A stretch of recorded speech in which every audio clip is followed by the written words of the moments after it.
One is a warrior trained by the gods, his power drawn not from transformation but from potential unleashed. The other is a battle-hardened fighter pushing his body beyond its mortal limits to achieve a form most Saiyans only dream of. Ultimate Gohan vs Super Saiyan 3 Goku, two of the strongest Z fighters to ever live. Both at their peaks of power during the Buu Saga and Dragon Ball Z, what would happen if these two finally went head to head? If you enjoy conversations like this and want to take part in deeper Dragon Ball discussions, I highly encourage you to join the Dragon Ball HQ Discord server, link below in the description. We'll be diving more into this topic over there. Now, without further delay, let's begin. When the Buu Saga kicks off, Gohan's fighting spirit is a shadow of his former self. After defeating Cell with a ferocious burst of Super Saiyan 2 power years earlier, he essentially steps away from battle. Peace resides and Gohan trades fists for textbooks. But in a world where threats can appear at any moment, stepping back has its consequences. Fast forward to the World Tournament, Gohan, now older and known as Great Saiyaman, shows off his Super Saiyan 2 form. But something's off. Vegeta, never once to mince words, quickly points out that Gohan's strength has dipped. His power, once towering over the others during the Cell games, has now come to a close. It's a wake-up call, not just for Gohan, but for the audience watching. That becomes more obvious when he squares off against Dabura. The two seem roughly matched, with Dabura being even stronger than Cell was, as stated by Goku, but due to Gohan's lack of training, he's not able to end the fight. Gohan used to be able to obliterate threats like Cell, and now he's struggling. And Vegeta is visibly annoyed watching Gohan flail where he should be dominant. The message is clear: Gohan fell behind. Meanwhile, Goku and Vegeta have kept up their training even across dimensions. Goku, despite being dead, manages to reach Super Saiyan 3. Vegeta, though not at his level yet, is still significantly sharper than Gohan. Even Goku acknowledges that Gohan's performance isn't up to snuff, which is why he leaves Earth's fate in the hands of the future generation, hoping someone like Goten or Trunks might carry the torch. Things then escalate fast with Buu's arrival. Dabura, who Gohan barely handled, gets thrashed like a rookie. Fat Buu's strength is overwhelming, forcing Vegeta to self-destruct in a desperate attempt to stop him.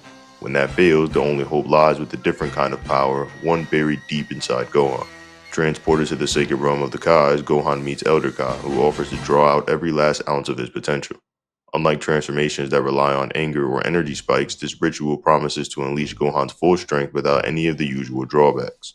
It takes quite a bit of time, but once it's complete, Gohan steps into the fray and everything changes. The power Gohan displays is jaw-dropping. He doesn't transform, his appearance barely changes, but the energy he radiates is immense. It's not a new form like Super Saiyan 3, it's something else, a complete unlocking of what's already inside him. Elder Kai calls it Ultimate, though fans have dubbed it Mystic Gohan. Regardless, it speaks for itself. When Gohan faces off against Super Buu, he doesn't just match him, he overwhelms him. No one had done that yet. Not even Gotenks in his Super Saiyan 3 fusion form. Speaking of Gotenks, he trained in the Hyperbolic Time Chamber and reached heights even Vegeta hadn't touched and fought Buu to a stalemate. But Gohan doesn't need any of that. No fusion, no transformation, just raw, defined power. And that's enough to dominate.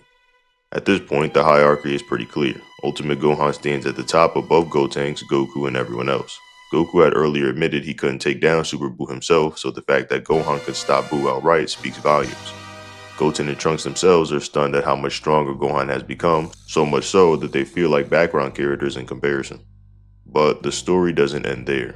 Buu adapts. After absorbing Gotenks and Piccolo, he transforms into a new form, Buu-Tanks, and this version of Buu is on an entirely different level. His fight with Gohan flips the dynamic. Gohan, previously in control, now finds himself outpaced and outmatched. Even with the small healing boost from Dende, which would have given him a slight Zenkai boost, Gohan still can't close the gap.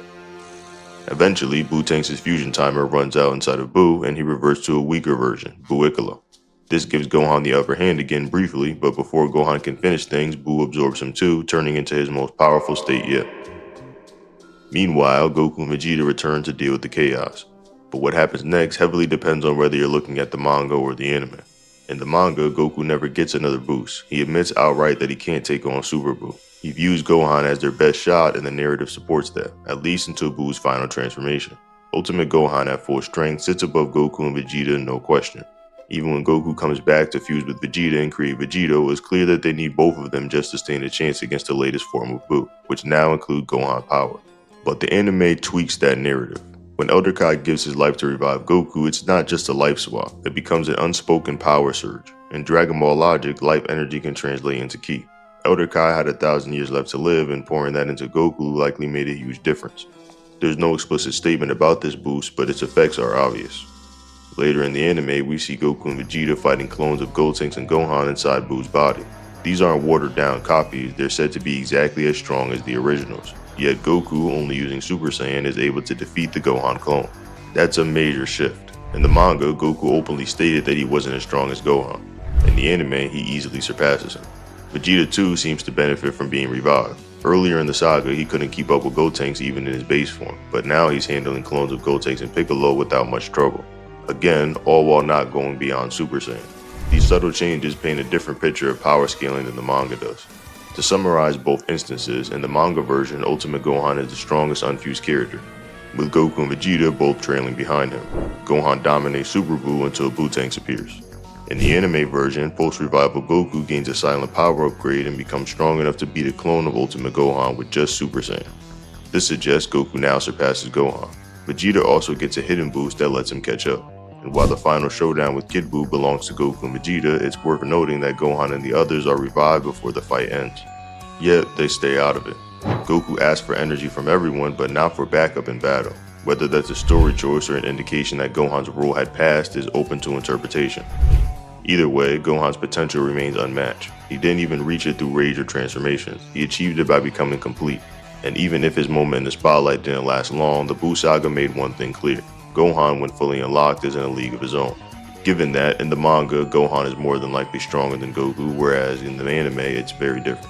So in the manga, Gohan is more than likely stronger than Goku, although you can still make arguments with Daizenshuu statements, such as Goku only being able to be understood by his fellow strongest and things of that nature. Also, when talking about Vegito, Goku and Vegeta are mentioned to be the most powerful warriors before fusing, which would include Gohan, as he would be alive in this moment. But in the anime, it's very clear cut that it's Goku, and there's pretty much no argument. Let me know what you guys think about this matchup in the comment section down below. And until next time. For everyone who have made it to the end of the video and walked with me on this journey, I thank you. You're an irreplaceable fan that I'd like to be a part of the main Majin Bird family, and I implore you to join the Dragon Ball HQ Discord server in the description. Here I'd like to garner a core fan base of Dragon Ball fans where we can celebrate and discuss the miracle that is Dragon Ball.